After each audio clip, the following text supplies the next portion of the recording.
ভারতীয় প্রেস কোর্টে যে কথা বলা হয়েছে এটা সম্পূর্ণভাবে আমরা প্রত্যাখ্যান করি।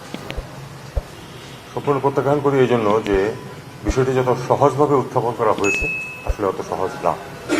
আমাদের মিশন, বাংলাদেশের মিশন কূটনৈতিক এলাকার গভীরে অবস্থিত, এমন না যে এটা বাইরে কোনো জায়গায় অথবা কূটনৈতিক এলাকার শুরুতে, তা কিন্তু না। তারা বলছে 20-25 জনের একটা দল হতে পারে, হয়তো একটু কম বেশি হতেও পারে সংখ্যা, কিন্তু সেটা কথা না। 25 জনের একটা হিন্দু চরমপন্থী সংগঠনের 25 বা 30 জনের একটা দল এত দূর পর্যন্ত আসতে পারবে কেন একটা স্যানিটাইজড এলাকার মধ্যে? তার মানে তাদেরকে আসতে দেওয়া হয়েছে, তাইলে যেভাবে হোক তারা আসতে পারার কথা না কিন্তু ধন্যবাদ। এবং তারপরে সেখানে তারা দাঁড়িয়ে যে ওই শুধু ওই কি হিন্দু নাগরিকের হত্যার প্রতিবাদ স্লোগান দিয়ে চলে গেছে তা না, তারা আরো অনেক কিছু বলেছে, সেটা আমরা জানি। এবং আমাদের পত্রপত্রিকায় যে রিপোর্টটা আসছে সেটা কিছু তারা বলছে মিসলিডিং, এটাও সত্য না।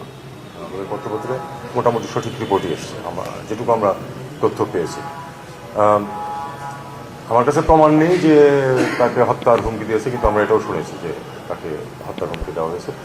সেটা কেউ একজন কথা বললো সেটার মধ্যে হতে পারে, কিন্তু আমার কথা হলো যে এ পর্যন্ত আসতে পারবে কেন, এসে সেখানে হুমকি দিতে পারবে কেন? সাধারণত আমরা যখন কোনো প্রোটেস্ট গ্রুপ যখন যায় সেটা আগে থেকে ইনফর্ম করা হয় এবং পুলিশ তাদেরকে একটু দূরে এক জায়গাতে আটকে দেয়। কখনো যদি কোনো কাগজপত্র দেওয়া থাকে 2 জন এসে দিয়ে যায়, এটা হলো নর্ম, সবখানে এটা হয়, আমাদের দেশেও হয়। এটা আমরা গ্রহণ করি না। দ্বিতীয় বিষয় হচ্ছে যে একজন বাংলাদেশি নাগরিক নৃশংসভাবে খুন হয়েছে, এটার সাথে মাইনরিটিজের নিরাপত্তাকে একসাথে করে ফেলার কোনো মানে হয়? তিনি বাংলাদেশের নাগরিক যাকে হত্যা করা হয়েছে এবং অবিলম্বে বাংলাদেশের ব্যাপারে অ্যাকশন নিয়েছে।